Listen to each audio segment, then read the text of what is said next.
Aujourd'hui, la pierre de Volvic est surtout utilisée par les artistes et les artisans qui cherchent à modeler l'aspect brut, noir de cette pierre. J'ai rendez-vous avec Thierry Courtadon. Il est sculpteur et ses œuvres sont connues dans le monde entier. Il est l'homme qui a modernisé la pierre de Volvic. Enfant de la région, sculpteur de père en fils, Thierry Courtadon le dit lui-même, la lave coule dans ses veines. Le but de mon travail aussi, c'est d'expérimenter, c'est d'inventer un façonnage pour qu'elle lui soit complètement adéquate. Et c'est vrai que la pierre de Volvic, la sculpture que je fais, que je sculpte dans la pierre de Volvic, ne peut pas se sculpter dans d'autres matières. Entre les mains de l'artiste, la roche brute devient flexible, vertigineuse et élégante. Thierry Courtadon joue sur les formes, la lumière, un travail qui trouve aussi son succès à l'étranger.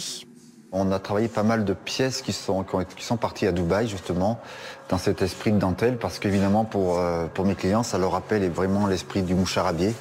Cette œuvre, de 3,50 m en forme de toile d'araignée, fait partie des œuvres que l'artiste expose dans la région. Des sculptures géantes qui se conjuguent parfaitement avec le paysage.